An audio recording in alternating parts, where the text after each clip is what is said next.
ಇನ್ನು ಮುಖ್ಯಮಂತ್ರಿ ಪತ್ನಿ ಪಾರ್ವತಿ ಅವರಿಗೆ ಮೂಡಾವತಿಯಿಂದ 14 ಸೈಟ್ಗಳನ್ನು ಹಂಚಿಕೆ ಮಾಡಲಾಗಿತ್ತಲ್ಲ, ಆ ಪ್ರಕರಣದಲ್ಲಿ ಮುಖ್ಯಮಂತ್ರಿ ಮತ್ತು ಅವರ ಕುಟುಂಬಕ್ಕೆ ಲೋಕಾಯುಕ್ತದವರೇನೋ ಬಿ ರಿಪೋರ್ಟ್ ಹಾಕಿ ಕ್ಲೀನ್ ಚಿಟ್ ಕೊಟ್ಟರು. ಆದರೆ ಅಧಿಕಾರಿಗಳು ತಪ್ಪೆಸಗಿದ್ದಾರೆ ಅಂತಕ್ಕಂಥದ್ದನ್ನು ಬಹಳ ಸ್ಪಷ್ಟವಾಗಿ ಲೋಕಾಯುಕ್ತ ವರದಿಯಲ್ಲಿ ಉಲ್ಲೇಖ ಆಗಿದೆ. ಯಾವ ಅಧಿಕಾರಿಯಿಂದ ಈ ರೀತಿ ಆಗಿದೆ ಅಂತಕ್ಕಂಥದ್ದು ಕೂಡ ಮೆನ್ಷನ್ ಆಗಿದೆ. ಸಿಎಂ ಪತ್ನಿಗೆ ಮೂಡಾ ಸೈಟ್ ಹಂಚಿಕೆ ಪ್ರಕರಣಕ್ಕೆ ಸಂಬಂಧಪಟ್ಟಂತೆ ಅಂದಿನ ಜಿಲ್ಲಾಧಿಕಾರಿಯಾಗಿದ್ದ ಕುಮಾರ್ ನಾಯಕ್, ಈಗ ಅವರು ರಾಯಚೂರಿನ MP ಕುಮಾರ್ ನಾಯಕ್ ಅವರ ಲೋಪ ಎಸಗಿದ್ದಾರೆ ಅಂತಕ್ಕಂಥದ್ದು ಲೋಕಾಯುಕ್ತ ರಿಪೋರ್ಟ್ನಲ್ಲಿದೆ. ಅವತ್ತು ಮೈಸೂರು ಜಿಲ್ಲಾಧಿಕಾರಿಯಾಗಿದ್ದವರು ಸ್ಪಾಟ್ ವಿಸಿಟ್ ಮಾಡಬೇಕಾಗಿತ್ತು. ಅಂದರೆ ಇವ್ರದ್ದು ಯಾವ ಜಮೀನಿತ್ತಲ್ಲ, ಜಮೀನು ಸ್ಪಾಟ್ ವಿಸಿಟ್ ಮಾಡಬೇಕಾಗಿತ್ತು. ಅದಾದ ನಂತರ ತೀರ್ಮಾನ ತಗೋಬೇಕಾಗಿತ್ತು. ಇವ್ರು ಏನೂ ಮಾಡಿಲ್ಲ, ತಪ್ಪೆಸಗಿದ್ದಾರೆ ಕುಮಾರ್ ನಾಯಕ್ ಅಂತಕ್ಕಂಥದ್ದು ಬಹಳ ಸ್ಪಷ್ಟ. ಈಗ ಅದೇ ಕುಮಾರ್ ನಾಯಕ್ ರಾಯಚೂರಿನಿಂದ ಕಾಂಗ್ರೆಸ್ನ ಸಂಸದರಾಗಿ ಆಯ್ಕೆಯಾಗಿದ್ದಾರೆ. ಸೊ ಹಾಗಾಗಿ ಕುಮಾರ್ ನಾಯಕ್ ವಿರುದ್ಧ ಈಗ ಕ್ರಮ ಆಗುತ್ತಾ ಅಂತಕ್ಕಂಥ ಒಂದು ಪ್ರಶ್ನೆ ಸಹಜವಾಗಿ ಎಲ್ಲರೂ ಕೂಡ ಮೂಡ್ತಾ ಇದೆ. ಈಗ ಅವ್ರು ರಿಟೈರ್ ಆಗಿರ್ಬೋದು, but still he's alive.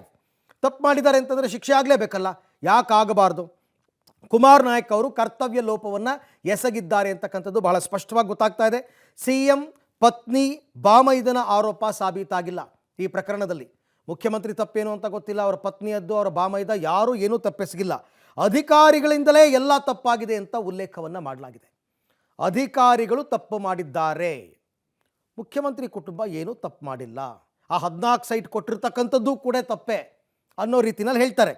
Kumar Nayak ಜೊತೆ ಒಟ್ಟು 4 ತಪ್ಪಿತಸ್ಥರು ಅಂತಕ್ಕಂಥದ್ದನ್ನು ವರದಿಯಲ್ಲಿ ಹೇಳಲಾಗ್ತಾ ಇದೆ. ಅದರಲ್ಲಿ ಯಾರ್ಯಾರು ಯಾವ್ಯಾವ ಸ್ಥಿತಿಯಲ್ಲಿದ್ದಾರೋ ಏನೋ ಗೊತ್ತಿಲ್ಲ, ಬಟ್ 4 ತಪ್ಪಿತಸ್ಥರು. ಸರ್ಕಾರದ ಬೊಕ್ಕಸಕ್ಕೆ ಇವರಿಂದ ಆಗಿರುವ ನಷ್ಟ ಎಷ್ಟು ಗೊತ್ತಾ? 700 ಕೋಟಿ ರೂಪಾಯಿ. ಇದನ್ನೇ ಸ್ನೇಹಮಯಿ ಕೃಷ್ಣ ಹೇಳ್ತಾ ಇದ್ದಿದ್ದು. ಇದೊಂದು ಎಕ್ಸಾಂಪಲ್ ಸಿದ್ದರಾಮಯ್ಯನವ್ರದ್ದು ಇಟ್ಕೊಂಡು ಇಡೀ ಸಮಗ್ರ ತನಿಖೆ ಆಗಬೇಕು ಅಂತನ್ಬಿಟ್ಟು 700 ಕೋಟಿ ಲಾಸ್ ಆಗಿದೆ.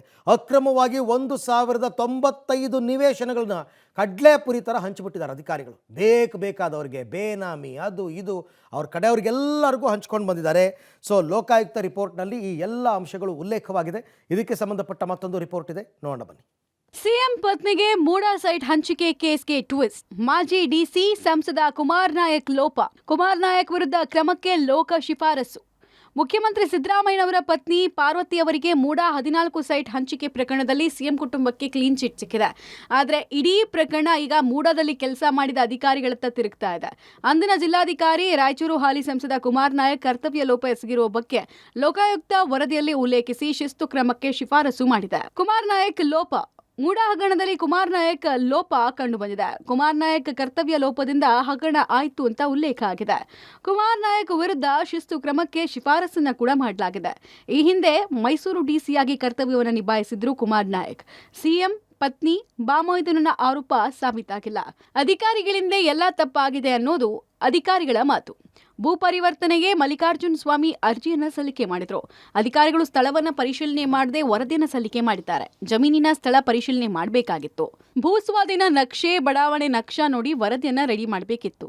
464 ಜಮೀನು ಖಾಲಿ ಅಂತ ನಮೂದಾಗಿದೆ. ಜಮೀನಲ್ಲಿ ಯಾವುದೇ ಅಭಿವೃದ್ಧಿ ಕಾರ್ಯ ಆಗಿಲ್ಲ ಅಂತ ವರದಿ ಇದೆ. ಅಧೀನ ಅಧಿಕಾರಿಗಳು ನೀಡಿದ ವರದಿಯನ್ನ ಕುಮಾರ್ ನಾಯಕ್ ಅನುಮೋದಿಸಿದ್ದಾರೆ. ವರದಿ ಖಾತ್ರಿಪಡಿಸಿಕೊಳ್ಳದೆ ಭೂ ಪರಿವರ್ತನೆಗೆ ಆದೇಶವನ್ನು ಕೊಟ್ಟಿದ್ದಾರೆ. ಅಧಿಕಾರಿಗಳ ವಿರುದ್ಧ ಶಿಸ್ತು ಕ್ರಮ ಕೈಗೊಳ್ಳೋಕೆ ಲೋಕ ವರದಿಯಲ್ಲಿ ಉಲ್ಲೇಖ ಮಾಡಲಾಗಿದೆ.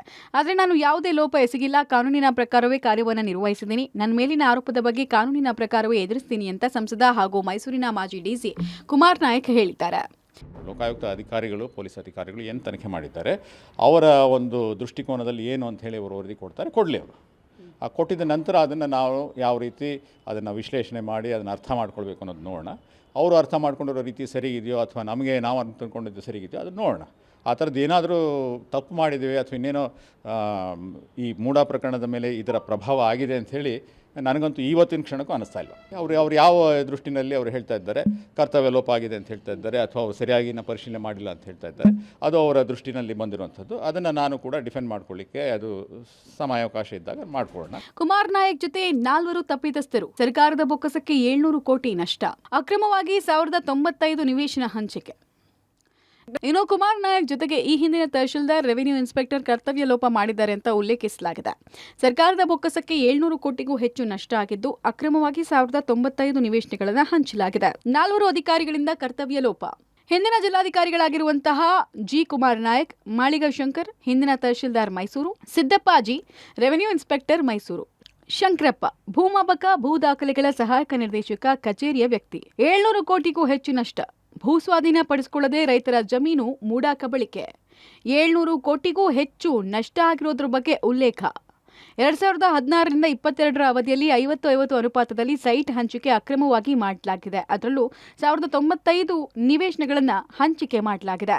ಮೂಡಾದ ಆಯುಕ್ತ ದಿನೇಶ್ ಕುಮಾರ್ ಇದರಲ್ಲಿ ಭಾಗಿಯಾಗಿದ್ದಾರೆ ಅಂತ ಆರೋಪ ಕೇಳಿಬಂದಿದೆ. ದಿನೇಶ್ ಕುಮಾರ್ ಮರಿಗೌಡ ಮೌಖಿಕ ಆದೇಶದಂತೆ ಸೈಟ್ ಅನ್ನ ಹಂಚಿಕೆ ಮಾಡಿರೋದ್ರ ಆರೋಪ. ಟೋಟಲ್ ಆಗಿ 252 ಸೈಟ್ಗಳನ್ನ ಹಂಚಿಕೆ ಮಾಡಿದ್ದಾರೆ ಅನ್ನುವಂತಹ ಆರೋಪ ಕೇಳಿಬಂದಿದೆ.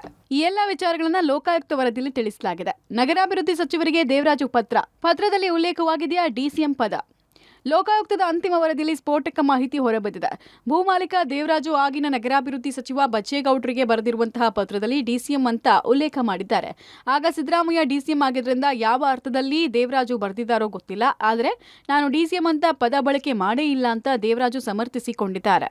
ಇನ್ನೊಂದು ಕಡೆಗೆ ಡಿಸಿಎಂ ಪದದ ಸಾಕ್ಷ್ಯ ಸಿಕ್ಕಿದ್ದು ಇದು ಪ್ರಭಾವ ಬೀರಿದ ಹಾಗೆಯೇ ಅಂತ ದೂರುದಾರ ಸ್ನೇಹಮಯಿ ಕೃಷ್ಣ ಹೇಳಿದ್ದಾರೆ. 1996ನೇ ಇಸ್ವಿಲಿ ಈ ಜಮೀನನ್ನು ಭೂಸ್ವಾಧೀನ ಕೈ ಬಿಡಿ ಅಂದರೆ ಅರ್ಜಿ ಸಲ್ಲಿಸಿದೆ ಅಂತೇಳಿ ಒಂದು ದಾಖಲಾತಿ ಇದೆ. ಆ ದಾಖಲಾತಿಯ ಮೇಲ್ಭಾಗದ ಎಡಭಾಗದಲ್ಲಿ DCM ಅಂತ ಬರೆದಿರೋದು ಉಲ್ಲೇಖ ಬಗ್ಗೆ ತನಿಖಾಧಿಕಾರಿ ದೇವರಾಜನ ವಿಚಾರಣೆ ಒಳಪಡಿಸಿದ್ದಾರೆ. ಆ ಸಂದರ್ಭ ದೇವರಾಜ್ ಅವರು ಇಲ್ಲ ನಾನು ಅದು ಬರೆದಿಲ್ಲ, ಯಾರು ಬರೆದ ನಂಗೆ ಗೊತ್ತಿಲ್ಲ ಹಾಗೆ ಅಂತೇಳಿ ಮತ್ತೆ ತನಿಖಾಧಿಕಾರಿ ಕೇಳ್ತಾರೆ ನಿಮ್ಮ ಸಹಿಯಲ್ಲಿರುವ ಡಿಗೂ ಮತ್ತು ಆ ಡಿಗೂ ಸ್ವಾಮ್ಯ ಹೋಲಿಕೆ ಆಗ್ತಾಯಿದೆ ಅಂತ ಕೇಳಿದ್ರೆ ಇಲ್ಲ ಅದು ಹೋಲಿಕೆ ಆಗ್ತಿಲ್ಲ, ಅದು ನಾನು ಬರೆದಿಲ್ಲ ಅಂದರೆ ಹೇಳಿಕೆ ಕೊಡೋದು. ಅಂದರೆ ಆ ಒಂದು ಅರ್ಜಿಯಲ್ಲಿ ಅಂದರೆ ಏನು ಪ್ರಾರಂಭಿಕವಾಗಿ ಭೂಸ್ವಾಧೀನ ಕೈ ಬಿಡುವಂಥ ಪ್ರಕ್ರಿಯೆ ಪ್ರಾರಂಭ ಆಗಿದೆ, ಆ ಪ್ರಕ್ರಿಯೆ ದಾಖಲೆಯಲ್ಲಿ DCM ಅನ್ನು ಬರೆಯೋದ್ರ ಮೂಲಕ ಆಗಿನ DCM ಆಗಿದೆ ಅಂತ ಅಂದರೆ ಉಪಮುಖ್ಯಮಂತ್ರಿ ಆಗಿದ್ದ ಸಿದ್ದರಾಮಯ್ಯ ಪ್ರಭಾವ ಅಲ್ಲಿ ಬೀರಿದೆ ಅನ್ನೋದು ಸ್ಪಷ್ಟ ಗೊತ್ತಾಗುತ್ತೆ. ಏನು ದೇವರಾಜು ಅರ್ಜಿ ಕೊಟ್ಟಿದ್ದಾರೆ ಅದನ್ನು DCM ಬರೆದ ಅಂದರೆ ಈ ಅರ್ಜಿ DCM ಕಡೆ ಇರೋದು DCMದು ಅನ್ನೋ ರೀತಿಯಲ್ಲಿ ಅದು ಬರೆದಿರೋಂಥದ್ದು. ಈ ಮಧ್ಯೆ ಲೋಕಾಯುಕ್ತ ಕೇಸ್ನಲ್ಲಿ ಕ್ಲೀನ್ ಚಿಟ್ ಸಿಕ್ಕಿರೋದ್ರಿಂದ 14 ಸೈಟ್ಗಳನ್ನು ವಾಪಸ್ ಪಡೆಯೋದು ನನ್ನ ತಂದೆ ತಾಯಿಗೆ ಬಿಟ್ಟ ವಿಚಾರ ಅಂತ ಯತೀಂದ್ರ ಹೇಳಿದ್ದಾರೆ. ತಾಯಿ ಜೊತೆಗೆ ಮಾತಾಡಿ ಹೇಳ್ತೀನಿ ಅಂತ ಯತೀಂದ್ರ ತಿಳಿಸಿದ್ದಾರೆ. ಅದನ್ನು ತಂದೆಯವ್ರನ್ನ ಕೇಳಬೇಕು, ತಾಯಿಯವ್ರನ್ನ ಕೇಳಬೇಕು. ಯಾಕೆಂತಂದರೆ ಅಲ್ಟಿಮೇಟ್ಲಿ ಅದು ತಾಯಿಯವ್ರು ಬರಬೇಕಾಗಿದ್ದು. ಹಾಗಾಗಿ ಅವ್ರು ಏನು ಅಂತ ಕೇಳಬೇಕು. ನ್ಯಾಯವಾಗಿ ಬರಬೇಕಾಗಿದ್ದು ತೆಗೆದುಕೊಂಡಿದ್ದನ್ನೇ ಅವ್ರು ಹಗರಣ ಅಂತ ಹೇಳಿ ಬಿಂಬಿಸಿ ಸುಳ್ಳು ಹೇಳಿದರು. ಸೊ ಹಾಗಾಗಿ ಅವರು ಅದಕ್ಕೆ ನೊಂದು ತಂದೆಯವ್ರಿಗೆ ಅದರಿಂದ ತೊಂದರೆ ಆಗಬಾರ್ದು. ಅವ್ರು 45 ವರ್ಷಗಳಿದ್ದ ರಾಜಕೀಯ ಪಯಣದಲ್ಲಿ ಯಾವತ್ತೂ ಕೂಡ ಆ ರೀತಿ ಆರೋಪ ಬಂದಲ್ಲಿ ಭ್ರಷ್ಟಾಚಾರದ ಆರೋಪ, ಆದರೆ ಅವ್ರ ಕಾರಣದಿಂದ ಬಂದಿದೆ ಅಂತ ಹೇಳಿ ಅವ್ರು ಬೇಸತ್ತು ಅದನ್ನು ವಾಪಸ್ ಕೊಟ್ಟಿದ್ರು. ಸೊ ಹೀಗಾಗಿ ಇವತ್ತು ನಾವು ಮೊದಲಿಂದ ಅವ್ರು ಏನು ಹೇಳ್ತಿದ್ರು ಅವರು ನಿರಪರಾಧಿಗಳು ಅಂತ ಹೇಳಿ ಅದಕ್ಕೆ ಜಯ ಸಿಕ್ಕಿದೆ. ಮುಂದೆ ಅವ್ರು ಏನು ತೀರ್ಮಾನ ನಾನು ಲೋಕಾಯುಕ್ತ ರಿಪೋರ್ಟನ್ನು ಸಂಪೂರ್ಣ ಓದಿಲ್ಲ. 11,000 ಪೇಜ್ ಇದೆ ಅಂತ. ಯಾವುದೇ ರಿಪೋರ್ಟ್ ಇರ್ಬೋದು, ಯಾರಿಗೂ ಸಪ್ರೇಟಾಗಿ ಟಾರ್ಗೆಟ್ ಮಾಡಿ ಇರೋದಿಲ್ಲ. ಇದು ಎಲ್ಲದಕ್ಕೂ ಒಂದು ಪ್ರೊಸೀಜರ್ ಇರ್ತದೆ, ಎಲ್ಲದಕ್ಕೂ ಒಂದು ಪ್ರೊಸೆಸ್ ಇರ್ತದೆ. ಆ ಪ್ರೊಸೆಸ್ನಲ್ಲಿ ಏನಾದರೂ ಲೋಪ ಇದ್ದರೆ ಅವಾಗಿನ ಯಾರು ಅಧಿಕಾರಿಗಳಿರ್ಬೋದು, ರಾಜಕಾರಣಿಗಳಿರ್ಬೋದು, ಅವಾಗಿನ ಯಾರು ಮೂಡ ಚೇರ್ಮನ್ ಇರ್ಬೋದು, ಕ್ವೈಟ್ ನ್ಯಾಚುರಲಿ ಅವ್ರ ಮೇಲೆ ಹೊಣೆಗಾರಿಕೆ ಬರುತ್ತೆ. ಅದೇನಿದೆ ನೋಡೋಣಂತೆ. ಈಗ ರಿಪೋರ್ಟ್ ಬಂದಂಗೆ ಅದಕ್ಕೆ ತಕ್ಕಂಗೆ ನಾವು ಆ್ಯಕ್ಷನ್ ತಗೋಬೇಕಾಗ್ತದಲ್ಲ, ನಾವೇನು ಸೃಷ್ಟಿ ಮಾಡ್ತಾ ಇಲ್ಲ ಅಲ್ಲ. ಇದು ಒಟ್ಟಿನಲ್ಲಿ ಲೋಕಾಯುಕ್ತ ವರದಿ ಬಳಿಕ ಮತ್ತೊಂದು ಬಿಗ್ ಟ್ವಿಸ್ಟ್ ಸಿಕ್ಕಿದೆ. ಲೋಕಾಯುಕ್ತ ವರದಿ ಆಧರಿಸಿ ಅಧಿಕಾರಿಗಳ ವಿರುದ್ಧ ಸರ್ಕಾರ ಏನ್ ಕ್ರಮ ಕೈಗೊಳ್ಳುತ್ತೆ ಕಾದ್ ನೋಡಬೇಕು. Bureau report, public TV.